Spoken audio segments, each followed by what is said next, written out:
Hello hi dear friends, ഇന്ന് March 8 international women's day. എല്ലാവർക്കും വനിതാ ദിന ആശംസകൾ. Happy women's day to all my dear friends. ഈ വനിതാ ദിനത്തിൽ ഞാൻ നിങ്ങൾക്കായിട്ട് ഒരുക്കുന്ന ഒരു സമ്മാനമാണ് ഈ വീഡിയോ. നമ്മുടെ ഈ യൂട്യൂബ് ഫാമിലിയിലെ വനിതകൾക്ക് അറിയാൻ ആഗ്രഹമുള്ളതും പ്രയോജനപ്രദവുമായ പല വിഷയങ്ങളുടെയും സംശയങ്ങൾക്ക് ഒരു പരിഹാരമായിരിക്കും ഈ വീഡിയോ എന്ന് ഞാൻ പ്രതീക്ഷിക്കുന്നു. ഇന്ന് നമ്മളോടൊപ്പം ഡോക്ടർ അനിത എസ് പിള്ളൈ അതിഥിയായി എത്തിയിട്ടുണ്ട്. മനോഹരമായ ഒരു ലൊക്കേഷനിലേക്കാണ് നമ്മുടെ ഈ യാത്ര. ദ ലീല റാവിസ് കോവളം ആണ് നമ്മുടെ destination. So welcome to this informative vlog.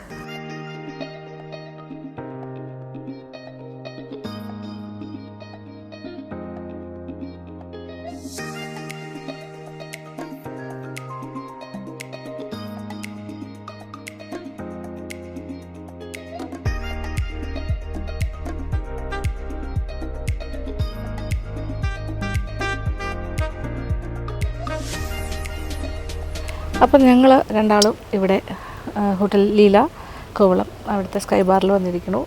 ഇപ്പോൾ ഈവനിങ് ടൈമാണ്. അപ്പോൾ ഇവിടുത്തെ സ്കൈ ബാർ ഫംഗ്ഷനിങ് ഒക്കെ സന്ധ്യ കഴിഞ്ഞിട്ടാണ്. പക്ഷേ ഇതൊരു ഭയങ്കര ബ്യൂട്ടിഫുൾ ആംബിയൻസ് ഉള്ള സ്ഥലമാണ്. അപ്പോൾ ഞാനും ഡോക്ടർ ഒരു ചെറിയൊരു ചിറ്റ് ചാറ്റൊക്കെ ആയിട്ട് നമ്മളിങ്ങനെ ഈവനിങ് എൻജോയ് ചെയ്തെത്തിയിരിക്കുകയാണ്. അപ്പോൾ ഡോക്ടറിനെ ഞാനൊന്ന് ഫോർമലായിട്ട് ഒന്നുകൂടി പരിചയപ്പെടുത്തുകയാണ്. That is doctor Anitha S Pillai, GG ഹോസ്പിറ്റലാണ് സീനിയർ കൺസൾട്ടൻറ്റ് ഗൈനക്കോളജി, പിന്നെ അത് കഴിഞ്ഞിട്ട് laparoscopic surgeon and infertility specialist. അപ്പോൾ ഇത്രയും കാര്യങ്ങൾ കൊണ്ട് വളരെ തിരക്ക് പിടിച്ച ഒരു കരിയർ എന്ന് പറയാം. ഭയങ്കര തിരക്കാണ്. പിന്നെ എനിക്കൊരു പേഴ്സണൽ അടുപ്പം എന്ന് പറയുമ്പോൾ നമ്മുടെ അനുക്കുട്ടിയുടെ ഡെലിവറി ഡോക്ടറാണ് കംപ്ലീറ്റ് നോക്കിയത്. നമ്മുടെ സരസ്വതി മോളെ ഡോക്ടറിൻ്റെ കയ്യിലേക്കാണ് ആദ്യം എത്തിയത്. അപ്പോൾ ആ ഒരു അറ്റാച്ച്മെൻറ്റ് നമുക്ക് ഉണ്ട് ഡോക്ടറിനോട് ഭയങ്കര.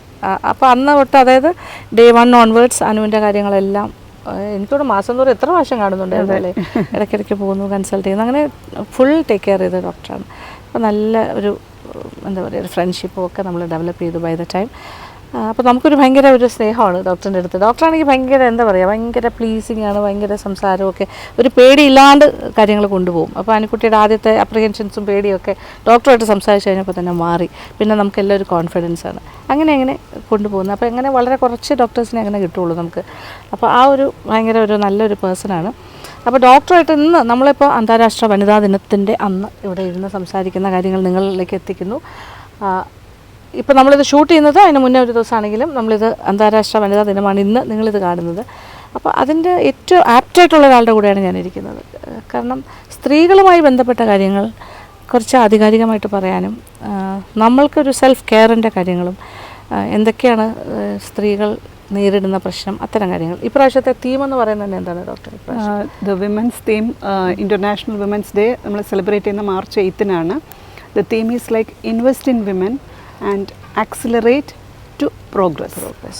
നമ്മൾ സ്ത്രീകളിൽ നിക്ഷേപിക്കുക, ഇൻവെസ്റ്റ് ഇൻ വിമൻ, സ്ത്രീകളിൽ നിക്ഷേപിക്കുക എന്നാണ് പറഞ്ഞത്. അപ്പോൾ സ്ത്രീകളെ ഉയർത്തിക്കൊണ്ട് വരുന്നത് തന്നെയാണ് ഏറ്റവും ഒരു പോസിറ്റീവ്. നിക്ഷേപം കൊണ്ട് നമ്മൾ ഉദ്ദേശിക്കുന്ന നമ്മുടെ സ്ത്രീകളുടെ ജീവിതം ഭദ്രമാക്കുക, അവരെ കുറച്ചുകൂടെ നമ്മൾ ഒരു സമഗ്രമായ ലൈഫ് സ്റ്റൈലിലേക്ക് അവരെ കൊണ്ടുവരിക അല്ലേ.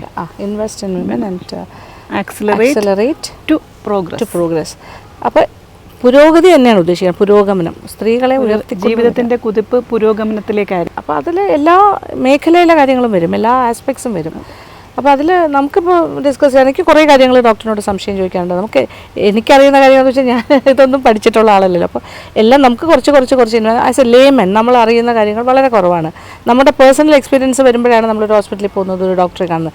അല്ലാതെ ജനറലായിട്ട് ഒരുപാട് ഇഷ്യൂസുള്ള ഒരുപാട് സ്ത്രീകൾ നമ്മുടെ യൂട്യൂബ് ഫാമിലിയിൽ തന്നെ എത്രയോ ആൾക്കാരുണ്ടാവും.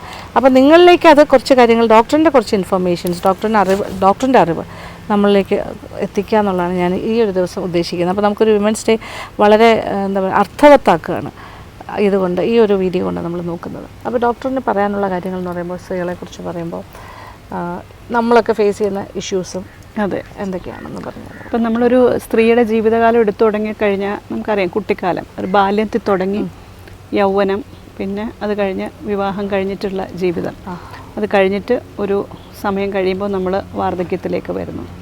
അപ്പം ബാല്യം അത് കഴിഞ്ഞിട്ടുള്ള സ്റ്റേജിൽ ഇപ്പോൾ ബാല്യം തുടങ്ങുമ്പോൾ എല്ലാവർക്കും ഹാപ്പിനെസ്സാണ്. നമ്മളത് എൻജോയ് ചെയ്ത് പോകുന്നൊരു ടൈമാണ് സ്കൂൾ ലൈഫ്, കോളേജ് ലൈഫ്. അപ്പോൾ ആ സമയത്തുള്ള ഒരു ഹാപ്പിനെസ് തന്നെ ഒരു സ്ത്രീക്ക് ലൈഫ് ലോങ് കൊണ്ടുപോകാൻ സാധിക്കണം. അതെ, സ്റ്റേറ്റ് ഓഫ് മൈൻഡ്, നമ്മളൊരു ഹാപ്പിനെസ് ആയിട്ട്. മൾട്ടി ടാസ്കിംഗ് ആണ് നമ്മളെ ലൈഫ് ഓഫ് ഫീമെയിൽസ് അല്ലേ. കുടുംബവും ജീവിതം, കരിയർ, മാതാപിതാക്കളെ നോക്കാൻ കാണും, ഹസ്ബൻഡിൻ്റെ കാര്യം നോക്കണം, കുട്ടികളുടെ കാര്യം നോക്കണം, ജോലിയുടെ കാര്യം നോക്കണം, without any compromise on any of this. അതെ, പക്ഷെ അതൊക്കെ ഒരു ക്ലീശയായിട്ട് നമുക്ക് തോന്നാം. കാര്യം ഇപ്പോഴത്തെ ജനറേഷൻ പറയുന്നത് അങ്ങനെയൊന്നും വേണ്ട അല്ലേ, നമ്മൾ ഈക്വലാണ്, ആണുങ്ങളുടെ നമ്മൾ എന്തിനതിന് വേണ്ടി ചെയ്യണം, എല്ലാവരും ഈക്വൽ അല്ലേ, അവരും ജോലി ചെയ്യുന്നു നമ്മളും ജോലി ചെയ്യുന്നു, അപ്പോൾ ദേ ഹാവ് ടു ഷെയർ എന്ന് പറഞ്ഞാൽ അത്തരം കാര്യങ്ങൾ നടക്കുന്നുണ്ടെങ്കിലും ഒരു കമ്മിറ്റ്മെന്റ് എന്നുള്ളൊരു കാര്യം സ്ത്രീകൾ എടുക്കുന്നതാണ് അല്ലേ. ആരും പറഞ്ഞില്ലെങ്കിലും നമ്മളത് ചെയ്തിരിക്കും. എന്നെ സംബന്ധിച്ചിടത്തോളം ആണെങ്കിലും മാഡത്തിനെ സംബന്ധിച്ചിടത്തോളം വർക്ക്, നമ്മുടെ പ്രൊഫഷണൽ വർക്ക് ഉണ്ടെങ്കിലും നമ്മൾ ഈക്വൽ പ്രയോറിറ്റി നമ്മുടെ ഫാമിലിക്ക് കൊടുക്കുന്നുണ്ട്. അതെ, അത് മിക്കവാറും എല്ലാ ലേഡീസും അങ്ങനെയാണ്. ഇതൊക്കെ പറയുമ്പോഴും അല്ലെങ്കിൽ ഇപ്പോഴത്തെ ഒരു ജനറേഷൻ കല്യാണം പോലും വേണ്ട എന്ന് പറഞ്ഞ് ജീവിക്കുന്ന, അങ്ങനെ കരിയർ മാത്രം ഫോക്കസ് ചെയ്യുന്നവരും ഉണ്ട്.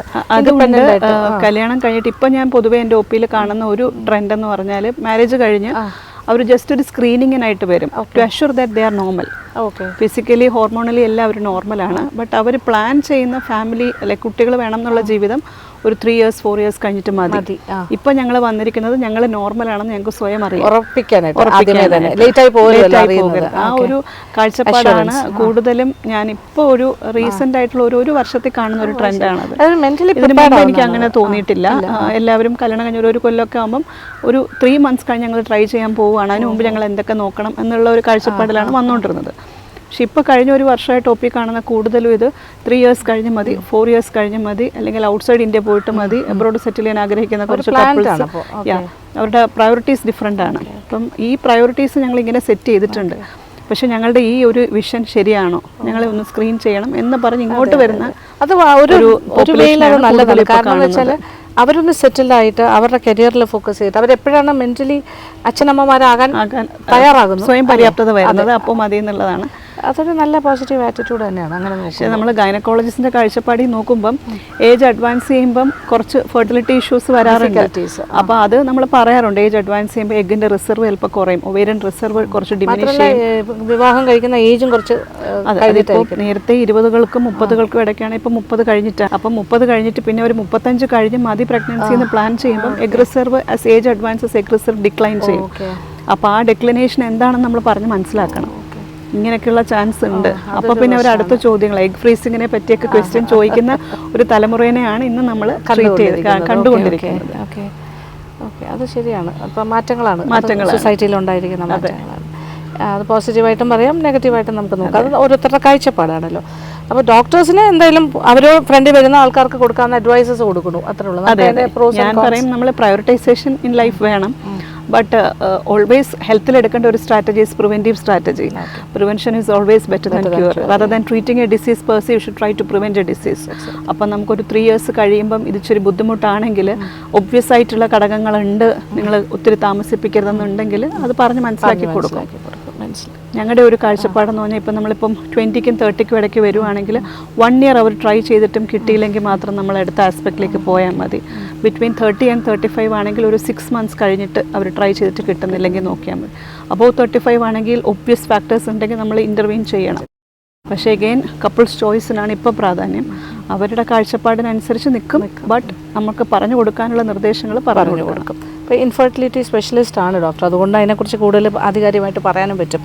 പിന്നെ ഇപ്പോൾ നമ്മൾ ഫേസ് ചെയ്യുന്ന വെച്ചാൽ ഒരു എന്താ പറയുക, മെനോപോസ്, അതും ഒരു ഇമ്പോർട്ടൻറ്റ് മേഖലയാണ്. അതിൽ ഞാൻ എപ്പോഴും എനിക്ക് ഒരു തോട്ടെന്ന് പറയുന്നത്, നമ്മളിപ്പോൾ ഒരു കുട്ടി പ്രായമാകുന്നു, നമ്മൾ ഞങ്ങളുടെ മെഡിക്കൽ ലാംഗ്വേജിൽ മെനാർക്കി എന്ന് പറയും. അപ്പോൾ എല്ലാ വീടുകളിലും പെൺകുട്ടി വയസ്സറിക്കുന്ന ഉടനെ അതിനൊരു ആഘോഷമായിട്ടൊരു ചടങ്ങായിട്ട് കാണാറുണ്ട്. നമ്മളത് എൻജോയ് ചെയ്യുന്നു, അത് സെലിബ്രേറ്റ് ചെയ്യുന്നു, അതിൽ ഹാപ്പിനെസ് ആണ് നമ്മൾ റേഡിയേറ്റ് ചെയ്യുന്നത്. പക്ഷേ ഒരു സ്ത്രീ ഒരു മെനോപോസ് അടുക്കുമ്പോഴത്തേക്കും ആ സ്ത്രീകൾ കടന്നു പോകുന്ന ഒരു പാതയുണ്ട്. അത് ചിലർക്ക് ഏകാന്തത തോന്നും, ചിലർക്ക് കുറച്ച് ഇറിറ്റബിലിറ്റി ഫീൽ ചെയ്യും, ചിലർക്ക് ഇങ്ങനെ വാസോമോട്ടർ സിംറ്റംസ് എന്ന് പറയും, ഇങ്ങനെ ചൂട് കയറുന്നത് പോലെ തോന്നും, ഹോട്ട് ഫ്ലഷസ്, ക്ഷീണം തോന്നുന്നവർ കാണും. ഹോർമോൺസ് പുറകോട്ട് പോകുന്ന ഒരു സ്റ്റേജാണത്. മറ്റേ മെനാർക്കി എന്ന് പറയുമ്പോൾ ഹോർമോൺസ് മുന്നോട്ട് വരികയാണ്, ഇത് ഹോർമോൺസിൻ്റെ തിരിച്ചു പോകലാണ്. അപ്പോൾ ആ സമയത്ത് ഉണ്ടാകുന്ന കുറച്ച് ശാരീരികമായും മാനസികമായും വരുന്ന ക്ലേശങ്ങളുണ്ട്. അപ്പം ഇതിനകത്തും നമ്മൾ കുറച്ചൊരു എൻജോയബിൾ ആക്കാനുള്ള സംവിധാനങ്ങൾ ഒരുക്കണം. ആ ഏജിലുള്ള ലേഡീസിനെ സ്പെഷ്യലി അഡ്രസ്സ് ചെയ്ത് അവർക്ക് കൊടുക്കാനുള്ള കരുതലുകൾ, അത് ഡൊമസ്റ്റിക് ഫീൽഡിൽ നിന്നാണെങ്കിൽ, വീട്ടുകാരിൽ നിന്നാണെങ്കിൽ അങ്ങനെയും സമൂഹത്തിൽ നിന്നാണെങ്കിലും നമ്മുടെ കൊളീഗ്സിൻ്റെ കയ്യിൽ നിന്നാണെങ്കിലും എല്ലാം ആ ഒരു ഏജിൽ വരുന്ന ലേഡീസിന് ഒരു പ്രയോറിറ്റി ഉള്ള ഒരു സജഷൻ എനിക്കുണ്ട്. അപ്പോൾ സെലിബ്രേറ്റിംഗ് ഈ മെനോപോസ് അതാണ് കോൺസെപ്റ്റ്. അതായത് മെനോപോസ് ആയിക്കഴിഞ്ഞാൽ ലൈഫിൻ്റെ എൻഡ് ആണെന്ന് വിചാരിക്കുന്ന ഒരുപാട് ആൾക്കാരുണ്ട്. നമ്മുടെ യൗവനമൊക്കെ കഴിഞ്ഞു, നമുക്കിനി ഒന്നും ചെയ്യാനില്ല, നമ്മുടെ ഹെൽത്തും പോയി എല്ലാം പോയി എന്ന് പറഞ്ഞിട്ടൊരു ഡിപ്രഷൻ സ്റ്റേറ്റിലേക്കായിരിക്കും പോകുന്നത്. ഈവൻ വീട്ടുകാർക്ക് പോലും അതിനെക്കുറിച്ച് വലിയ ധാരണയില്ല. പ്രത്യേകിച്ച് ഭർത്താക്കന്മാർക്ക് അവരൊക്കെ വിചാരിക്കും മെനോപോസായി വയസ്സായി നമ്മളിനി എന്താ ആ ഒരു ആറ്റിറ്റ്യൂഡിലേക്ക് പോകുന്നതിന് പകരം അതും ഒരു സെലിബ്രേഷനാണ്. അതിൽ തന്നെ ഏറ്റവും ബെസ്റ്റായിട്ട് നമുക്ക് നമ്മളെ സെൽഫ് കെയർ ചെയ്ത് എങ്ങനെ കൊണ്ടുപോകാന്നുള്ളതൊരു ഇമ്പോർട്ടൻ്റ് കാര്യമാണ്. അതിൽ ഡോക്ടർ പറഞ്ഞ പോലെ മെഡിസിൻസ് തന്നെ വേണമെന്നില്ല. ഇത് നാച്ചുറലി നമുക്ക് ആദ്യം സെൽഫ് ലവ് അല്ലേ, നമ്മൾ നമ്മളെ സ്നേഹിക്കുക, അത് കഴിഞ്ഞിട്ട് സെൽഫ് കെയർ, നമുക്ക് കൊടുക്കാൻ പറ്റുന്ന അത്രയും കെയർ നമ്മൾ കൊടുക്കുക. ബോൺസും ടീത്തും എല്ലാം ക്ഷയിക്കുന്ന ഒരു ടൈമാണല്ലോ, ഓസ്റ്റിയോപീനിയ, ഓസ്റ്റിയോപൊറോസിസ്, മെഡിക്കൽ ലാംഗ്വേജിൽ പറഞ്ഞാൽ എല്ലുകൾക്ക് കുറച്ച് വിലക്കുറവ് വരുന്ന സമയം.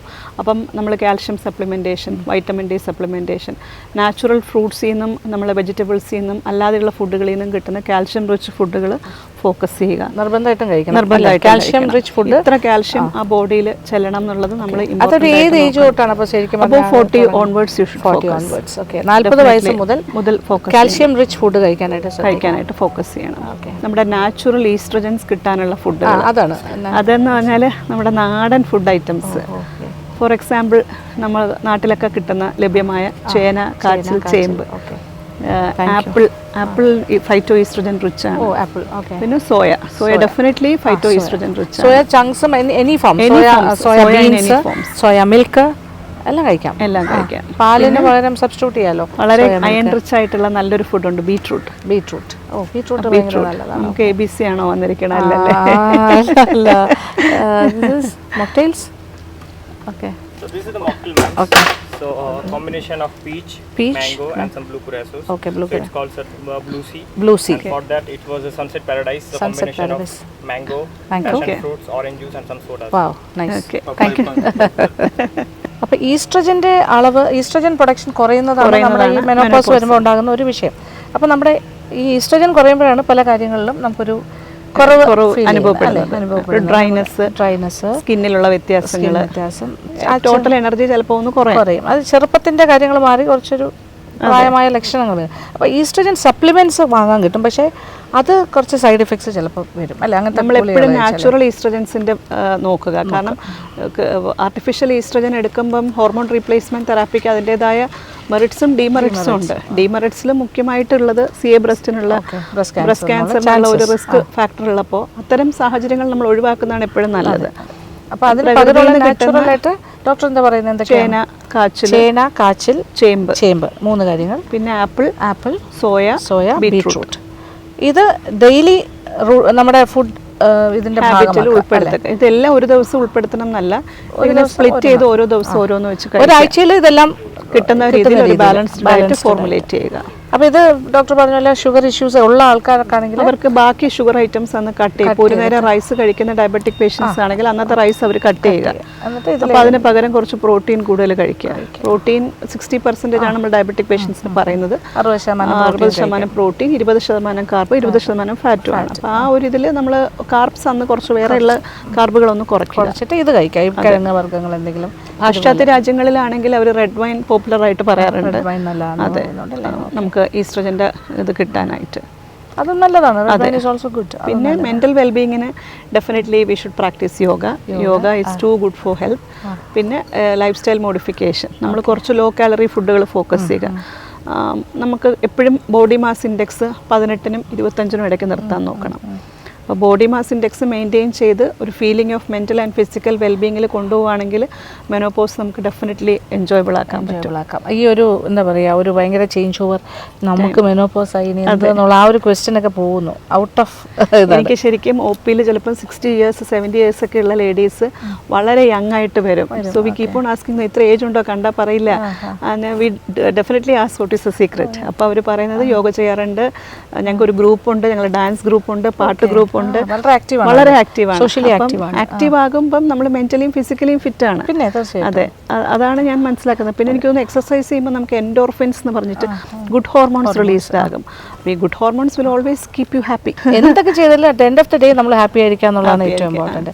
അപ്പോൾ അതിലേക്ക് എത്തുന്ന കാര്യങ്ങളാണ് ഇപ്പോൾ ഡോക്ടർ പറഞ്ഞിരിക്കുന്നത്. അത് നിങ്ങൾക്കെല്ലാം അത് ശീലമാക്കാൻ നിങ്ങളുടെ ഡയറ്റിൻ്റെ ഭാഗമായിട്ട് ഈ പറഞ്ഞ കാര്യങ്ങൾ 40+ ഉള്ള ആൾക്കാരെല്ലാം ശ്രദ്ധിക്കുക. പിന്നെ ഈ happiness has to come from within. കുറച്ച് നമ്മളൊരു സ്റ്റേറ്റ് ഓഫ് മൈൻഡാണ് അത്. നമ്മൾ തന്നെ നമുക്കുള്ള സന്തോഷങ്ങൾ കണ്ടെത്തിയേ പറ്റുള്ളൂ. നമുക്ക് ഏറ്റവും ഇഷ്ടമുള്ള കാര്യങ്ങൾ ചെയ്യാം. എന്താണ് ഇഷ്ടം അത് ചെയ്യുക. വായനയാണെങ്കിലും അങ്ങനെ, പുറത്ത് പോയി ഔട്ടിങ് ഇഷ്ടമാണെങ്കിൽ അങ്ങനെ, വാക്കിംഗ് ആണെങ്കിൽ അങ്ങനെ, ഗാർഡനിങ് ആണെങ്കിൽ നമുക്കൊരു സന്തോഷമാണ്. വെള്ളം ഒഴിക്കുമ്പോൾ നമുക്കൊരു സന്തോഷമാണ്. പിന്നെ പെറ്റ്സിനെ വളർത്തുന്ന ഇഷ്ടമുള്ളവർക്ക് അത് ചെയ്യാം. പ്രത്യേകിച്ച് പാശ്ചാത്യ രാജ്യങ്ങളൊക്കെ ആണെങ്കിൽ മക്കളൊക്കെ എല്ലാവരും സെറ്റിലായി അവരെല്ലാം പല സ്ഥലത്ത് പോയി കഴിയുമ്പോൾ ഈ ഓൾഡ് ഏജിൽ അവർക്ക് പെറ്റ്സ് ആണ് അവരുടെ കൂടുതൽ വലിയ കമ്പാനിയൻഷിപ്പ് കൊടുക്കുന്നത്. നാട്ടിലും നമ്മുടെ നാട്ടിലും അങ്ങനെ തന്നെ ഏകദേശം അല്ലേ.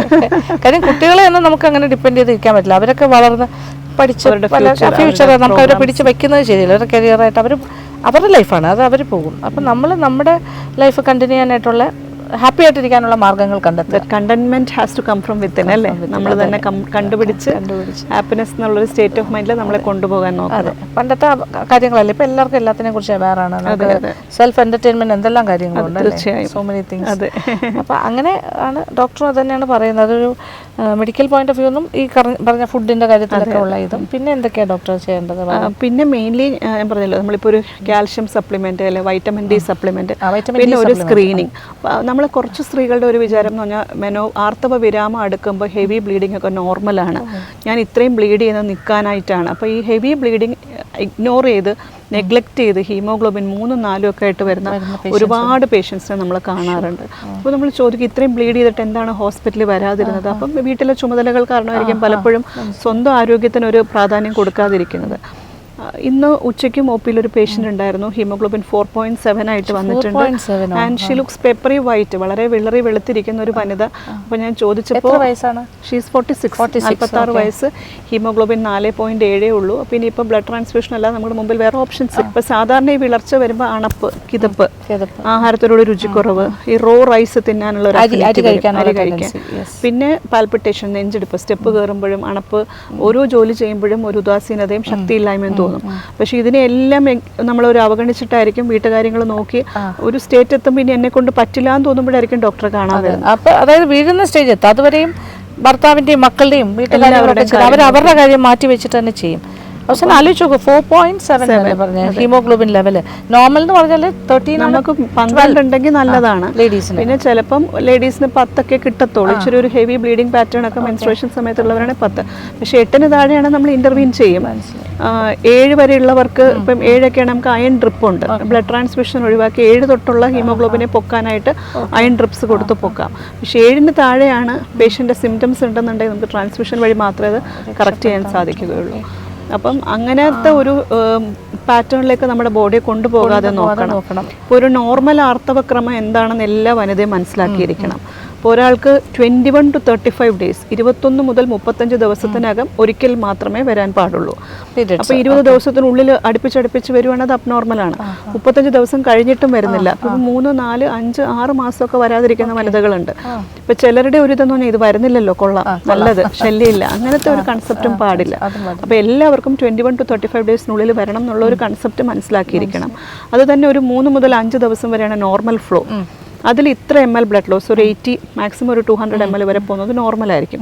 അപ്പോൾ തീരെ കുറഞ്ഞു പോയാലും 30 ml താഴെയൊക്കെ പോകുന്നുള്ളെങ്കിൽ അത് സ്കാൻഡി ഫ്ലോ ആണ്. അതിനെ അഡ്രസ്സ് ചെയ്യണം. ഹെവി ഫ്ലോനെ അഡ്രസ്സ് ചെയ്യണം. ഏകദേശം 80-90 റേഞ്ചിൽ പോയ 80 ml ലോസ് ആണെങ്കിൽ കുഴപ്പമില്ല. പിന്നെ അതുപോലെ നമ്പർ ഓഫ് പാഡ് ചേഞ്ച് ചെയ്യുന്ന വെച്ചിട്ട് അതൊരു വിഷ്വൽ എസ്റ്റിമേഷൻ ആണ്. ചിലപ്പോൾ തിൻ പാഡ്സ് ആയിരിക്കും ചിലർ യൂസ് ചെയ്യുന്നത്. അപ്പോൾ ചിലപ്പോൾ 10-12 പാഡൊക്കെ അവർ മാറ്റും. ഇച്ചിരി അബ്സോർബൻസി കൂടുതലുള്ള പാഡ് ആണെങ്കിൽ 5, 6, 4, 5 ആയിരിക്കും. അപ്പോൾ അത് വെച്ചിട്ട് നമുക്ക് അസസ് ചെയ്യാൻ പറ്റില്ല. ചിലർ ക്ലോട്ട് പാസ് ചെയ്യുന്ന നോർമലാണെന്ന് ചിന്തിക്കും. ചിലർ ഈ ഹെവി ഫ്ലോനെ അവരുടെ വിഷ്വൽ ഇംപ്രഷൻ അത് നോർമൽ എന്നായിരിക്കും. ഇപ്പം കുട്ടിക്കാലം തൊട്ട് പ്യൂബർട്ടി മെനറാജിയ എന്ന് പറയും, ആവുമ്പം ഹെവി ബ്ലീഡിങ് വരുന്നു, അതിനെ അഡ്രസ്സ് ചെയ്യണം. ഇടയ്ക്ക് ഒരു ആർത്തവചക്രം തെറ്റുന്നു, ഹെവി ബ്ലീഡിങ് വരുന്നു, അതിനെ അഡ്രസ്സ് ചെയ്യണം. ഒരു വനിതയും അനീമിയയിലേക്ക് പോകാതിരിക്കാനുള്ള ആരോഗ്യ ക്ലാസ് വീട്ടുകാരിൽ നിന്ന് തന്നെ തുടങ്ങണം. പേരൻസിന് ആദ്യം ക്ലാസ് കൊടുക്കണം. School education is important. അത് വളരെ ഇമ്പോർട്ടൻ്റ് ആണ്. പിന്നെ സ്കൂളിൽ തന്നെ ഡീവേമിങ് ചെയ്യിക്കുക, കുട്ടികൾക്കൊരു ബാലൻസ്ഡ് ഡയറ്റിനെ പറ്റിയുള്ള ഓറിയൻറ്റേഷൻ കൊടുക്കുക. ഇങ്ങനെ സ്കൂൾ കാലഘട്ടം തൊട്ട് തന്നെ ഒരു വനിതയുടെ ആരോഗ്യം നമ്മൾ ഭദ്രമാക്കി മെനോപോസ് എത്തുമ്പോഴും അത് കഴിഞ്ഞിട്ടും വാർദ്ധക്യത്തിലും അവരെ എത്ര ബ്യൂട്ടിഫുൾ ആയിട്ട് അവരുടെ ലൈഫ് കൊണ്ടുപോകാൻ പറ്റും എന്നുള്ളത് നമ്മൾ വെൽ പ്ലാൻ ചെയ്യണം. അതാണ് ഏജിങ് ഗ്രേസ്ഫുള്ളി തന്നെ. Ageing gracefully. അപ്പോൾ ഈ ഡോക്ടർ പറഞ്ഞത് വളരെ ശരിയായ കാര്യമാണ്. ഇപ്പോൾ കേട്ടുകൊണ്ടിരിക്കുന്ന അമ്മമാരുണ്ടാകാം. അപ്പം നമ്മൾ ഒരു കുഞ്ഞുങ്ങളുടെ സ്റ്റേജ് ആകുമ്പോൾ അമ്മമാരല്ലേ അവരെ കെയർ ചെയ്യുന്നത്. ആ സമയത്ത് നോക്കുക, ഈ പറഞ്ഞ പോലെ എക്സ്ട്രാ ബ്ലീഡിങ് ഉണ്ടെങ്കിൽ, പിന്നെ ആർത്തവം വരുന്ന സമയത്ത് കുട്ടികൾക്ക് എക്സ്ട്രാ ഒരുപാട് ഓവറായിട്ട് ബ്ലീഡ് ചെയ്യുന്നത്, അതൊക്കെ അഡ്രസ്സ് ചെയ്യേണ്ട വിഷയങ്ങളാണ്. അപ്പോൾ ഡോക്ടേഴ്സിനെ കൺസൾട്ട് ചെയ്യണം, എന്താണെന്ന് നോക്കണം. അതൊരു നോർമലായിട്ട് വിചാരിക്കുന്നത്. ഏത് സ്റ്റേജിലാണെങ്കിലും ഓവറായിട്ട് പോകും. അതുപോലെ ഏറ്റവും കുറഞ്ഞ രീതിയിലുള്ള ബ്ലീഡിങ് ആണെങ്കിലും ശ്രദ്ധിക്കണം, അതും അഡ്രസ്സ് ചെയ്യണം, കൺസൾട്ട് ചെയ്യണം. അപ്പോൾ ഒന്നും വേണ്ട എന്ന് വിചാരിച്ച് മാറ്റി വെക്കുന്ന കാര്യമാവരുത്. അത് വളരെ ലൈറ്റായിട്ട് കാണരുത്. ഇതിനെല്ലാത്തിനും ഒരു റീസൺ ഉണ്ടാകും. ആ റീസൺ നമുക്കറിയാൻ പറ്റില്ല, കാര്യം നമുക്കൊന്നും അങ്ങനത്തെ നോളജ് ഇല്ല.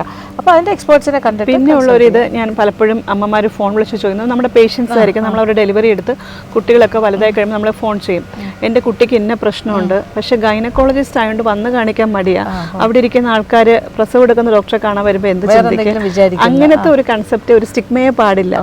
നമ്മൾ ഒബ്സ്റ്റട്രീഷ്യൻ ആൻഡ് ഗൈനക്കോളജിസ്റ്റ് എന്ന് പറയുമ്പോൾ നമ്മൾ പ്രസവം എടുക്കുന്നു, പക്ഷേ ഒരു വനിതയുടെ ഓൾ ടുഗദർ ആരോഗ്യം, അവരുടെ കുട്ടിക്കാലം തൊട്ട് അവരുടെ എൻഡ് സ്റ്റേജ് ഓഫ് ലൈഫ് വരെ ബാക്കി എല്ലാ ആസ്പെക്റ്റിലും ഫിസിക്കൽ ആൻഡ് മെൻ്റൽ വെൽനെസ് നോക്കാൻ ബാധ്യതപ്പെട്ട ഒരാളാണ് ഒരു ഒബ്സ്റ്റട്രീഷ്യൻ ആൻഡ് ഗൈനക്കോളജിസ്റ്റ്.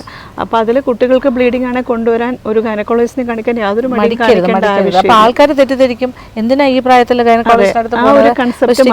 മാറണം. അതല്ല, പല പല കാരണങ്ങൾ ഉണ്ടാവുമല്ലോ, ഒരു കാര്യമല്ലല്ലോ.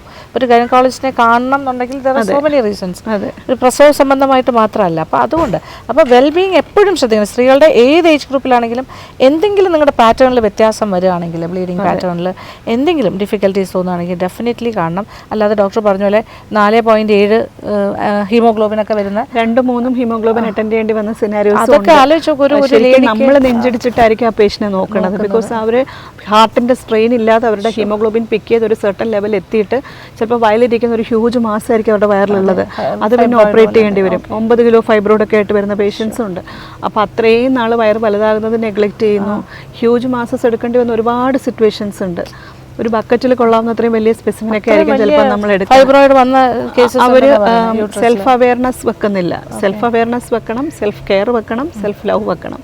ഈ മൂന്നും ഇമ്പോർട്ടൻ്റ് ആണ്. അപ്പോൾ അത് ഒന്നും നെഗ്ലക്റ്റ് ചെയ്യരുത്. ബോഡിക്കുള്ള respect has to be respected. നമ്മുടെ ശരീരത്തിന് നമ്മൾ ബഹുമാനിക്കണം. അത് വളരെ ഇമ്പോർട്ടൻ്റ് ആണ്. Love and respect to human body. നമ്മൾ പലപ്പോഴും നമ്മുടെ കാര്യം മാറ്റി വെച്ചിട്ട് നമ്മുടെ വീട്ടിൽ മറ്റെല്ലാ കാര്യങ്ങളും നോക്കും. പക്ഷെ അങ്ങനെയല്ല, അവസാനം നമ്മൾ വീണ് പോയാൽ ആരും നോക്കും അവരെയല്ല. നമ്മുടെ കാര്യം നമ്മൾ ഈ ഹെവി ബ്ലീഡിംഗ് ആയിട്ട് വരുമ്പോൾ ഒരു ചെറിയ പ്രൊസീജിയറാണ് നമ്മൾ ഫ്രാക്ഷണൽ ക്യൂറേജ് അഥവാ ഡയലറ്റേഷൻ ആൻഡ് ക്യൂറേജ്, DNC സമൂഹത്തിൽ പൊതുവെ അറിയപ്പെടുന്നത്.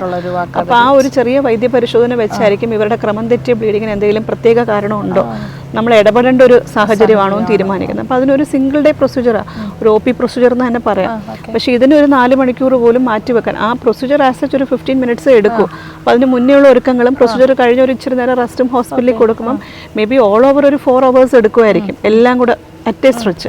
പക്ഷേ ഈ 4 മണിക്കൂർ പോലും എനിക്ക് സമയമില്ല, അത് പിന്നൊരു അവസരത്തിൽ വന്ന് ചെയ്യാം, കുട്ടികളുടെ അവധി ആവട്ടെ, സ്കൂൾ വെക്കേഷൻ ആവട്ടെ, അല്ലെങ്കിൽ എൻ്റെ ഇന്ന ചുമതലകൾ കഴിഞ്ഞിട്ട് ഞാൻ വരാം എന്ന് പറഞ്ഞ പ്രൊക്രാസ്റ്റിനേഷൻ ആണ് ഇവരുടെ ഒരു മുഖമുദ്ര.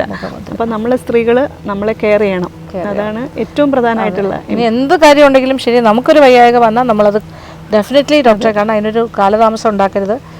അത് മാറ്റി വെക്കുമ്പോഴാണ് കുറച്ച് അഡ്വാൻസ്ഡ് ആയി പോകുന്നത്. പിന്നെ ട്രീറ്റ്മെന്റിന്റെ ലെവൽ മാറുന്നത് ചെറിയ, അതായത് നമ്മൾ പറയില്ലേ സൂചി കൊണ്ട് എടുക്കേണ്ടത് വളരെ എല്ലാ പ്രോവർബ്സിനും അതിന്റെ പിന്നിൽ ഒരു ഇതുണ്ട്, കാര്യമുണ്ട് എന്തെങ്കിലും. ഓക്കെ, അത് നമ്മളെല്ലാം ശ്രദ്ധിക്കേണ്ട കാര്യമാണ്. അപ്പം ഇതാണ് ഒരു കാര്യം എനിക്ക് ഡോക്ടറിനോട് ചോദിക്കാനുണ്ടായിരുന്നു, അഡ്രസ് ചെയ്യേണ്ട ഒരു കാര്യമാണ് മെനോപോസ്. മാഡം പറഞ്ഞതുപോലെ ഏജിങ് ഗ്രേസ്ഫുള്ളി എന്നൊരു കൺസെപ്റ്റും നമ്മൾ സെൽഫായിട്ടുള്ള ഇമ്പോർട്ടൻസ് എന്തിനൊക്കെ കൊടുക്കണം എന്നുള്ളത് ഓരോ സ്ത്രീയും ശ്രദ്ധിക്കണം.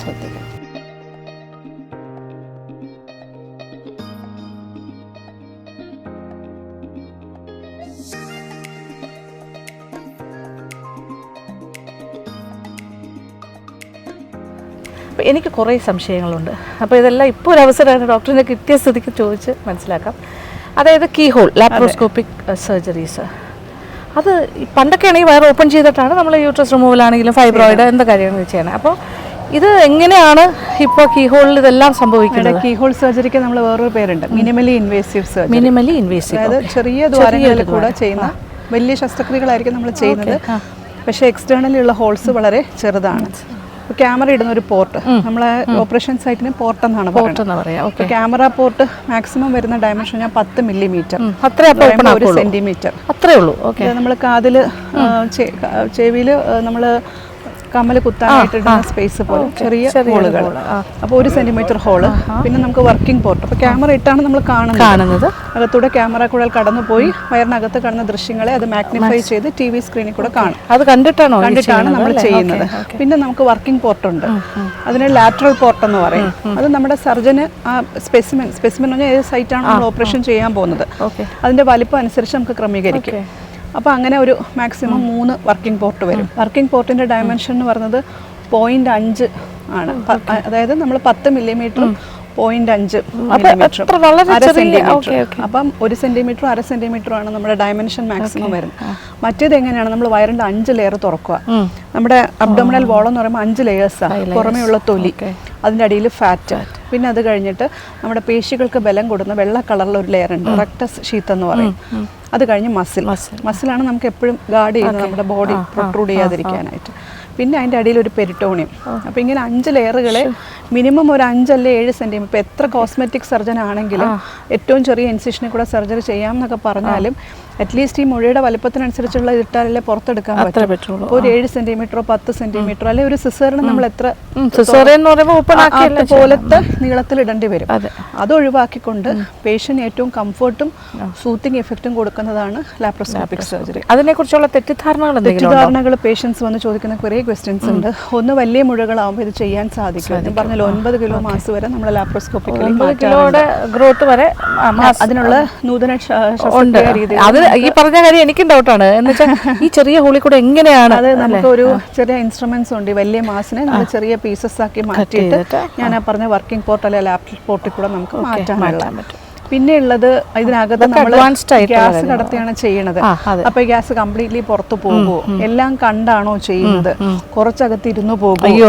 ശരിക്കും ഓപ്പൺ സർജറി പോലെ തന്നെ ഏറ്റവും സേഫ് ആയിട്ടുള്ള സർജറിയാണ് കീഹോൾ. പക്ഷെ ഓപ്പൺ സർജറിയെക്കാളും കംഫർട്ടാണ്. പേഷ്യന്റ് പെയിൻ ഇല്ല. After surgery no pain. They are ambulant. തുടക്കം തൊട്ടേ എഴുന്നേറ്റ് നടക്കാനും സ്വന്തം കാര്യങ്ങൾ നോക്കാനും പ്രാപ്തരാണ്. മറ്റൊരാളെ നമ്മൾ സർജറി കഴിഞ്ഞിട്ട് ആശ്രയിക്കേണ്ട ഒരു അവസ്ഥ വരുന്നില്ല. ഒരു ഡിപ്പെൻഡൻസി ഇല്ല. Absolutely painless. അപ്പം ഒരുപാട് ബെനിഫിറ്റ്സ് പേഷ്യന്റെ ബോഡിക്ക് കിട്ടുന്നതാണ് ലാപ്രോസ്കോപ്പിക് സർജറി. അപ്പോൾ അത് അറിയാത്തവർക്ക് വേണ്ടിയിട്ടാണ് കേട്ടോ പറയുന്നത്. എന്നെപ്പോലെ എനിക്കും അതിനെക്കുറിച്ച് വലിയ ധാരണയില്ലായിരുന്നു. ഒരു കീ ഹോൾ എനിക്ക് പണ്ട് ചെയ്തിട്ടുണ്ട് അപ്പൻഡിസൈറ്റിസിന്റെ. പക്ഷെ എനിക്ക് അതിനെക്കുറിച്ച് അത് പിന്നെ ഒരു ചെറിയൊരു ഇതാണ്. പിന്നെ അതിനെക്കുറിച്ച് എനിക്ക് അത്ര അവെയർ അല്ലായിരുന്നു, വലിയ പിടിയില്ലായിരുന്നു. പക്ഷേ ഇപ്പൊ എനിക്ക് അറിയണം എന്നൊരാഗ്രഹം തോന്നി. പേഷ്യൻസിന് അഡ്വാൻറ്റേജസ് ആയിട്ടുള്ള ഒരു സർജറിയാണ്. ബിക്കോസ് ആർക്കാണ് പെയിൻ ഇഷ്ടമുള്ളത്? വേദനരഹിതമായിരിക്കാനല്ലേ എല്ലാവരും. തീർച്ചയായിട്ടും. പിന്നെ ഫ്യൂച്ചറിൽ ഹെർണിയ പോലത്തെ കോംപ്ലിക്കേഷൻസ് വരാനുള്ള ചാൻസ് കുറവാണ്. ഓപ്പൺ സർജറി ആണെങ്കിൽ നമുക്ക് ഹെർണിയാസിനൊക്കെ ചാൻസ് അല്ലേ. അപ്പൊ റിപ്പീറ്റഡ് ആയിട്ട് ശസ്ത്രക്രിയകൾ ബോഡിയിൽ വരുമ്പോൾ അതിൻ്റെതായ അനന്തര ഫലങ്ങൾ വരാം. അതിൽ ഏറ്റവും പ്രധാനപ്പെട്ടതാണ് ഹെർണിയാസ്. അപ്പൊ ഹെർണിയ എന്ന് പറയുമ്പോൾ മസിലിന്റെ ബലക്കുറവ് അല്ലെ പേശികളുടെ ബലക്കുറവ് കാരണം അകത്തുള്ള ആന്തരിക അവയവങ്ങൾ പുറത്തേക്ക് പൗട്ട് ചെയ്യുന്നതാണ്. അപ്പൊ അത് ഒഴിവാക്കാൻ ഈവൻ ഹെർണിയയെ നമ്മൾ ലാപ്രോസ്കോപ്പിക്കലി റിപ്പയർ ചെയ്യണം. അതെ, ശരി, ഓക്കെ. അതിനപ്പോൾ നല്ലത് തന്നെയാണ് കീ ഹോൾ സർജറി. അപ്പോൾ അതിനെ അറിയാത്ത ആൾക്കാർക്ക് അതിൻ്റെ കൂടുതൽ കാര്യങ്ങൾ, പ്രത്യേകിച്ച് ഡോക്ടർ അതിൻ്റെ ഒരു എക്സ്പേർട്ടാണ് അല്ലേ, ലാപ്രോസ്കോപ്പിക് സർജനും കൂടിയാണ്. അപ്പോൾ എല്ലാം നമ്മൾ സ്ട്രെയിറ്റ് ഫ്രം ദി അല്ലേ ഹോഴ്സസ് മൗത്ത് എന്ന് പറയുന്നത് പോലെ കൃത്യമായ ആളിനോട് ചോദിച്ച് മനസ്സിലാക്കുമ്പോഴാണ് അറിയുന്നത്. ഇതൊക്കെ നമുക്ക് ഓരോ ഇൻഫർമേഷൻസാണ്. ഇപ്പോൾ നല്ലൊരു ആംബിയൻസിലാണ് നമ്മൾ നിൽക്കുന്നത്. ലീല കോവളം. ഇവിടെ എങ്ങോട്ട് തിരിഞ്ഞാലും അല്ലേ ഡോക്ടർ മനോഹരമായ ശാന്തമായ സെറനിറ്റി ഫീൽ ചെയ്തുകൊണ്ടിരിക്കുകയാണ്. അപ്പോൾ ഡോക്ടറിന് ഇങ്ങനെ റിലാക്സ് ചെയ്യാൻ സത്യമായ സമയം കിട്ടാറില്ല. എപ്പോഴും ഓൺ കോളാണ്. മൊബൈല് 24/7 ഇങ്ങനെ ശ്രദ്ധിച്ചാണ് ഇരിക്കുന്നത്. എപ്പോഴാണ് ഹോസ്പിറ്റലിൽ കോള് വന്ന് അപ്പോൾ സ്ഥലം വിടും. അപ്പോൾ പോകുന്നതിന് മുമ്പ് നമുക്ക് അറിയേണ്ട കാര്യങ്ങളൊക്കെ അറിയാം. അപ്പോൾ ഒരു വൈകുന്നേരം ഞാനും ഡോക്ടറായിട്ട് ഇങ്ങനെ ഒന്ന് കാര്യങ്ങളൊക്കെ സംസാരിച്ച് പോകാമെന്ന് വിചാരിച്ചിട്ട് ഇറങ്ങിയതാണ്. ഇപ്പോൾ സണ്ണിങ്ങനെ താന്നു വരുന്നത്, ഇതിൻ്റെ ഒരു സൺസെറ്റ് വരുമ്പോഴായിരിക്കും ഏറ്റവും പൂർണ്ണമാകുന്നത്. അത് ഇപ്പോൾ കാറ്റൊക്കെ ഉണ്ട്, നല്ല കാറ്റ് വെച്ചിട്ട്.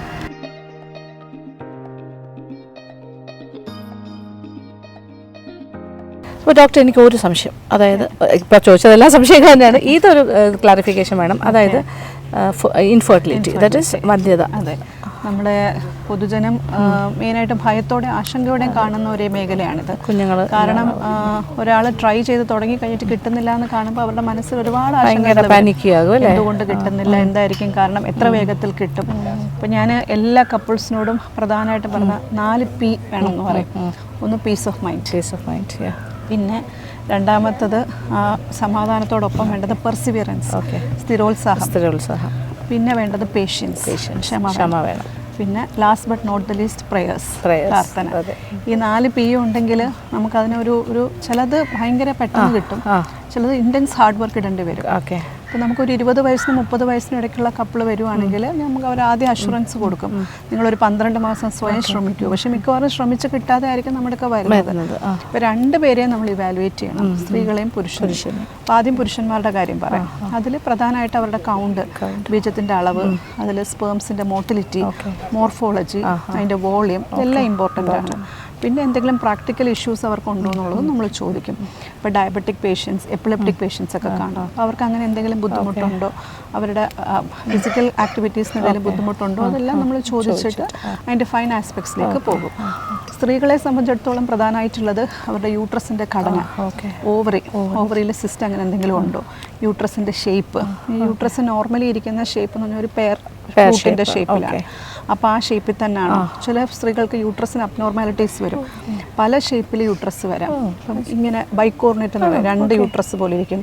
ഡൈഡൽഫിസ് എന്ന് പറഞ്ഞാൽ കൃത്യമായിട്ടും ഗ്യാപ്പുള്ള ഇങ്ങനെ ഇരിക്കുന്ന യൂട്രസ് ഉണ്ട്. യൂട്രസിന് നടുക്ക് ഭിത്തി വരുന്നുണ്ട്, സെപ്റ്റേറ്റ് യൂട്രസ്. അപ്പോൾ അങ്ങനെ കറക്റ്റീവ് സർജറീസ് ഉണ്ട്. അപ്പോൾ ഇങ്ങനെ യൂട്രസിൻ്റെ ഷേപ്പുകൾക്ക് വ്യത്യാസം. പിന്നെ ഉള്ളത് PCOD ഓവറിയിൽ വരുന്നതാണ്. ഓവറിയിൽ കുഞ്ഞു കുമിളകൾ വരുന്നതിനാണ് PCOD പറയുന്നത്.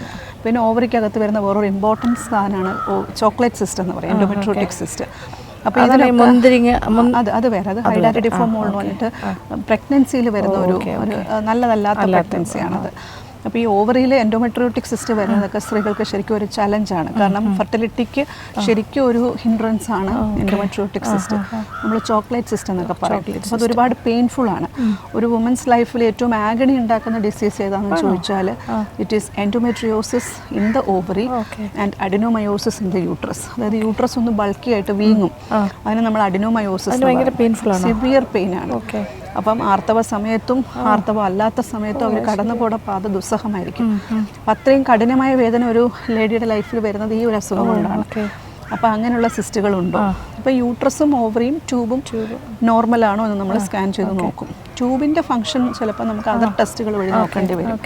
ചില പ്രത്യേകതരം എക്സ്റേ എടുത്തോ, അല്ലെങ്കിൽ പ്രത്യേകതരം സ്കാൻ ഉപയോഗിച്ചോ, അല്ലെങ്കിൽ ചിലപ്പോൾ ഞാൻ നേരത്തെ പറഞ്ഞ വീഡിയോ ലാപ്രോസ്കോപ്പി ചെയ്തോ നമുക്ക് ട്യൂബിൻ്റെ ഫംഗ്ഷൻ അസസ് ചെയ്യേണ്ടി വരും. അപ്പോൾ സ്ത്രീകളെ സംബന്ധിച്ചിടത്തോളം പ്രധാനമായിട്ട് യൂട്രസും ട്യൂബും ഓവറിയും നോക്കുക. പിന്നെയുള്ളത് അവരുടെ ബ്ലഡ്. അതിൽ തൈറോയ്ഡ് ഹോർമോൺ വളരെ വളരെ ഇമ്പോർട്ടൻ്റ് ആയിട്ടുള്ള ഹോർമോൺ. തൈറോയ്ഡ് വരുമ്പോഴും ഞാൻ നേരത്തെ പറഞ്ഞ അനീമിയയിൽ കാണുന്ന പോലെ ചില ലക്ഷണങ്ങൾ, സ്കിൻ വളരെ ഡ്രൈ ആവുക, ഹെയർ ലോസ് വരിക, ഈവൻ ചിലപ്പോൾ പുരുകം പോലും കൊഴിഞ്ഞു പോകും. അപ്പം സിവിയറായിട്ട് പുരുകം കൊഴിഞ്ഞു പോകുന്ന അവസ്ഥ വരുമ്പോഴൊക്കെ നമ്മൾ തൈറോയ്ഡ് ഉണ്ടോ എന്നുള്ളത് ശ്രദ്ധിക്കണം. ഡ്രൈ സ്കിൻ, കോൾഡ് ഇൻടോളറൻസ്, തണുപ്പ് സഹിക്കാൻ പറ്റാണ്ട് വരിക, ഈ കാലിൻ്റെ മുൻഭാഗത്ത് നീര് വരും, പ്രീറ്റിബിയൽ എഡിമ എന്ന് പറയും. പിന്നെ കോൺസ്റ്റിപ്പേഷൻ. അപ്പം ചില ഇങ്ങനത്തെ സിംറ്റംസുമായിട്ട് പേഷ്യൻ്റ് വരുവാണെങ്കിൽ നമ്മൾ ആ സമയത്ത് തന്നെ ഒരു ക്ലിനിഷ് ഡയഗ്നോസിസ് ആണ്, ഇതായിരിക്കും അസുഖം എന്ന് നമുക്ക് പ്രവചിക്കാൻ സാധിക്കും. ഒരു ക്ലിനീഷ്യൻസ് ആയോടുകൂടി തന്നെ വേണം നമ്മൾ എല്ലാ കാര്യങ്ങളും സിംറ്റമാറ്റിക് ആയിട്ട് നമ്മൾ പാഠപുസ്തകങ്ങളിൽ പഠിക്കുന്ന കാര്യങ്ങൾ ഈ പേഷ്യൻ്റെ ബോഡിയിൽ ഉണ്ടോ എന്ന് നോക്കിയിട്ട് അതനുസൃതമായ ചികിത്സ വേണം നമ്മൾ. ഈ സിംറ്റംസ് ഒക്കെ ഉണ്ടെങ്കിൽ അതിനനുസരിച്ചുള്ള ചികിത്സ. ചിലപ്പോൾ ഇതൊന്നും ഇല്ലാതെ സബ് ക്ലിനിക്കൽ ഹൈപ്പോതൈറോയിഡിസം എന്ന് പറയുന്നത്, നമുക്ക് ഒന്നും ഫീച്ചേഴ്സ് വേണമെന്നില്ല, ബ്ലഡിലായിരിക്കും ചിലപ്പോൾ അവരുടെ ചേഞ്ചസ് കാണിക്കും. പിന്നെ നമുക്ക് സ്ത്രീകൾക്ക് ഇമ്പോർട്ടൻ്റ് ആയിട്ടുള്ള ഹോർമോണാണ് പ്രൊലാക്റ്റിൻ. നമ്മുടെ മാസ്റ്റർ ഗ്ലാൻഡ് ഉണ്ട്, പിറ്റ്യൂട്ടറി ഗ്ലാൻഡ് എന്ന് പറഞ്ഞ ബ്രെയിനിൽ, അതിൽ നിന്ന് വരുന്ന ഹോർമോണാണ് ഈ പ്രൊലാക്റ്റിൻ. അപ്പോൾ അതിൽ ലെവൽ കൂടുവാണെങ്കിലും വന്ധ്യത വരാം. അപ്പോൾ അങ്ങനെയുള്ള കാര്യങ്ങൾ പരിശോധിച്ച് നോക്കണം. എന്നിട്ട് ട്രീറ്റ്മെന്റ് ഉണ്ടല്ലോ, എല്ലാത്തിനും ഉണ്ട്. Science has advance this much. ഏത് അസുഖമായിട്ട് നമ്മൾ ഡോക്ടറെ കണ്ടാലും ഒരു പരിധിവരെ എല്ലാത്തിനും സയന്റിഫിക് ആയിട്ടുള്ള മോസ്റ്റ് മോഡേൺ ട്രീറ്റ്മെന്റ്സ് അവൈലബിൾ ആണ്. അതൊരു പോസിറ്റീവ് കാര്യമാണ് കേട്ടോ നമുക്ക് എല്ലാവർക്കും. എന്ത് അസുഖം വന്നാലും പേടിക്കേണ്ട, there is treatment. ഇപ്പോൾ ക്യാൻസർ പോലും പണ്ടത്തെ രീതിയിലല്ല ഇപ്പോൾ ട്രീറ്റ് ചെയ്യുന്നത്. അപ്പോൾ ഏത് അസുഖത്തിനും നൂതന ചികിത്സാ രീതികൾ ലഭ്യമാണ്. സമയോചിതമായി ഇടപെടണം അല്ലേ? Promptness in treatment is very important. Procrastination പാടില്ല. നമ്മളൊരു ഗ്യാപ്പ് ഇട്ട് പിന്നെ ചികിത്സിക്കാൻ പാടില്ല. നമ്മൾ എപ്പോഴും അലേർട്ടായിരിക്കണം. ആ അലേർട്ട്നെസ്സിന്റെ കൂടെ പ്രോംപ്റ്റ്നെസ്സും വേണം. അത് രണ്ടും വളരെ ഇമ്പോർട്ടൻ്റ് ആണ്. അപ്പം ബ്ലഡ് ടെസ്റ്റ് ചെയ്യുമ്പം another important blood test AMH എന്ന് പറയും. അതായത് എഗ്ഗിൻ്റെ റിസർവ് നമുക്ക് ഒരു ഇൻഡിക്കേറ്ററായിട്ട് കിട്ടുക. ബ്ലഡ് എടുക്കുമ്പോൾ തന്നെ ഈ ലേഡിക്ക് ആഡിക്വേറ്റ് ആയിട്ട് എഗ് റിസർവ് ഉണ്ടോ, ഇവർക്ക് പൂവർ റിസർവേ ഉള്ളോ, അല്ലെങ്കിൽ ഗുഡ് റിസർവ് ആണോ, പിന്നെ എഗ്ഗിൻ്റെ ക്വാളിറ്റി അറിയണമെന്നുണ്ടെങ്കിൽ നമുക്ക് മുമ്പോട്ട് പോകുമ്പോഴേ ഫോളിക്കുലർ സ്റ്റഡി എന്ന് പറയുന്നത് എഗ്ഗ് ഉണ്ടാകുന്നത് ചെക്ക് ചെയ്യുന്ന സ്കാൻ ഉണ്ട്. ക്വാളിറ്റി ഓഫ് എഗ്ഗ് ശരിക്കും നമ്മൾ അറിയുന്നത് മുമ്പോട്ട് പോകുമ്പോഴാണ്. പക്ഷെ ഒരു ലെവൽ വെച്ചിട്ട് ഇവർക്ക് ഒഴുക്ക് ഉണ്ടാവാനുള്ള സാധ്യതയുണ്ട്, അല്ല തീരെ കുറവാണ്, അല്ലെങ്കിൽ ഇവർ ഭയപ്പെടേണ്ട ആവശ്യമില്ല എന്ന് നമുക്ക് അഷുറൻസ് കൊടുക്കാൻ പറ്റും ഈ ബ്ലഡ് ടെസ്റ്റ് വെച്ച്. അപ്പം പ്രധാനമായിട്ട് ഇത്തരം ടെസ്റ്റുകൾ നടത്തിയിട്ടായിരിക്കും നമ്മൾ അടുത്ത ചികിത്സാ രീതിയിലേക്ക് കയറുന്നത്. അപ്പോൾ ഈ പറഞ്ഞ കണക്ക് ക്വാളിറ്റി ഓഫ് എഗ്ഗ് കൂടാനുള്ള മെഡിസിൻസ് ഉണ്ട്. അപ്പോൾ ആ മെഡിസിൻസ് അവർക്ക് കൊടുക്കും. ചില പേഷ്യൻസ് ഇഞ്ചക്ഷൻസ് വേണ്ടി വരും എഗ്ഗ് ഉണ്ടാവാനായിട്ട്. അപ്പോൾ ആ ഇഞ്ചക്ഷൻസ് കൊടുക്കും. അത് കഴിഞ്ഞിട്ട് അവരോട് ഫെർട്ടൈൽ ഡേയ്സ് എന്നൊക്കെയാണെന്നുള്ള പറഞ്ഞു കൊടുക്കും. മനസ്സിലായി. ഇപ്പം അൺസേഫ് പീരീഡും സേഫ് പീരീഡും ഉണ്ട്. അപ്പോൾ അതിൽ ഇപ്പം മെൻസസ് ആയിട്ടുള്ള 5 മുതൽ 9 വരെയും ലാസ്റ്റിൽ ഒരു 20 കഴിഞ്ഞിട്ടുള്ള 30 വരെയുള്ള ദിവസങ്ങളിലും ബന്ധപ്പെട്ട കുട്ടികൾ ഉണ്ടാവില്ല. നേരെ മറിച്ച് മെൻസസിന്റെ ഡേ 9 മുതൽ ഒരു 20-22 വരെ അതൊരു മീൻ ആവറേജ് ഡേയ്സ് പറയുക. കാരണം ഇപ്പം ചിലർക്ക് നേരത്തെ ആയിരിക്കും ഓവുലേഷൻ, ചിലർക്ക് ശരിക്കും നമ്മൾ എക്സ്പെക്ട് ചെയ്യുന്ന ഡേ 13 അല്ലെ ഡേ 14 ചിലർക്ക് ഓവുലേഷൻ കുറച്ച് ഡിലേഡ് ആയിരിക്കും 20-21. അപ്പോൾ ഏത് സമയത്താണ് ഓവുലേഷൻ നോക്കിയിട്ട് അവരോട് ട്രൈ ചെയ്യാം.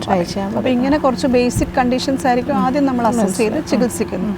അതിൽ കിട്ടുന്നില്ല എന്നുണ്ടെങ്കിൽ അടുത്ത സ്റ്റെപ്പ് ചികിത്സാ രീതിയാണ് IUI, ഹസ്ബൻഡ് ബീജം കളക്ട് ചെയ്ത് പ്രോസസ്സ് ചെയ്ത് നമ്മൾ ഈ സ്ത്രീകളുടെ യൂട്രസിൽ നിക്ഷേപിക്കുന്നത്, ആക്റ്റീവായിട്ടുള്ള സ്പേംസ് നിക്ഷേപിക്കും. ഇനി ഇതിൻ്റെയും അഡ്വാൻസ്ഡ് ട്രീറ്റ്മെൻറ്റാണ് IVF-ലും തന്നെയും ഒരുപാട് നൂതന ചികിത്സാ രീതികൾ ഉണ്ട് ഇപ്പോൾ. അപ്പം സയൻസ് ഇത്രയും ഡെവലപ്പ് ചെയ്തുകൊണ്ട് ഒരു പരിധിവരെ എല്ലാത്തിനും ഒരു 95% എന്ന് പറയാമോ? 99%. പക്ഷേ ഒരു അതായത് ഒട്ടും തന്നെ ചാൻസസ് ഇല്ലാത്ത കുഞ്ഞുങ്ങൾ ഉണ്ടാകാൻ ഒരു ചാൻസും ഇല്ലാത്ത കേസ് വരുമോ? അപ്പം നമ്മൾ അഡോപ്ഷനൊക്കെ ഓപ്റ്റ് ചെയ്യുന്ന ഒരു സ്റ്റേജ് എന്ന് പറയുന്നത് ഹസ്ബൻഡ്സിൻ്റെ കൗണ്ട് എസൂസ്പെർമിയ എന്നൊരു കണ്ടീഷൻ ഉണ്ട്. അതായത് ഏത് ടെക്നിക്ക് വഴിയും അദ്ദേഹത്തിൻ്റെ ഉള്ളിൽ ഒരു ബീജത്തിൻ്റെ ഉൽപ്പാദനം ഇല്ലെങ്കിൽ നമുക്ക് ഏത് ടെക്നിക്ക് വഴിയും പിന്നെ ഉണ്ടാക്കിയെടുക്കാൻ പറ്റില്ല. അതേപോലെ ഇപ്പം നമുക്ക് ചിലപ്പം എത്ര സ്റ്റിമുലേറ്റ് ചെയ്താലും എഗ്ഗ് കിട്ടാത്ത സിറ്റുവേഷൻസ് വരാം. അപ്പം സിനാരിയോസിലേക്ക് പോകേണ്ടി വരും. അല്ലെങ്കിൽ അഡോപ്ഷനാണ് അടുത്ത മാർഗ്ഗമുള്ളത് അല്ലേ? അതിലേക്ക് പോകുന്നതും ഇപ്പം നമ്മൾ പറഞ്ഞില്ലേ IVF വന്നതിന് ശേഷം കുറേ മാറ്റമാണ്. ഇപ്പം ഡോണർ എഗ്ഗ്, ഡോണർ സ്പെർം അങ്ങനെയൊക്കെയുള്ള ഓപ്ഷൻസ് നമ്മുടെ തന്നെ വേണമെന്നില്ലല്ലോ. ഇന്ത്യൻ സറോഗസി ആക്ട് വെച്ചിട്ട് ആക്ട് എല്ലാം വളരെ സുതാര്യമാണ്. അപ്പം നിയമം അനുശാസിക്കുന്ന രീതിയിൽ നമുക്ക് മുമ്പോട്ട് പോകാനുള്ള കാര്യങ്ങളുണ്ട്. അപ്പോൾ വന്ധ്യത ഒരു വിഷയമാക്കണ്ട, എല്ലാത്തിനും ട്രീറ്റ്മെൻറ്റ് പ്രതീക്ഷയുണ്ട് എല്ലാ കാര്യത്തിലും. ഇപ്പോൾ സൺസെറ്റ് ആകാൻ പോകുന്നു, നമുക്ക് അങ്ങോട്ട് നോക്കിയിട്ട്. അപ്പോൾ ഡോക്ടർ നമ്മളോടെല്ലാം പറയാൻ ഉദ്ദേശിച്ച കാര്യങ്ങൾ എന്ന് പറഞ്ഞാൽ ഒരു പോസിറ്റീവ് മെസ്സേജസ് തന്നെയാണ്. ദാറ്റ് ഈസ് ഏത് പ്രശ്നത്തിനും പരിഹാരമുണ്ട്. മെഡിക്കൽ ഇഷ്യൂസ് ഒന്നും സ്ത്രീകളെ സംബന്ധിച്ച് വരുന്ന മെഡിക്കൽ ഇഷ്യൂസ് ഒന്നും തന്നെ പരിഹാരമില്ലാത്തല്ല.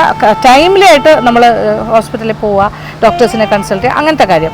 പിന്നെ രണ്ടാമത്തെ കാര്യം പറയാനാണെങ്കിൽ ദാറ്റ് ഈസ് എപ്പോഴും നമ്മളെ സെൽഫ് ലവ് അല്ലേ, സന്തോഷിപ്പിക്കുക, സെൽഫ് ലവ് ചെയ്യാൻ, നമ്മുടെ കാര്യത്തിന് പ്രയോറിറ്റി കൊടുക്കണം.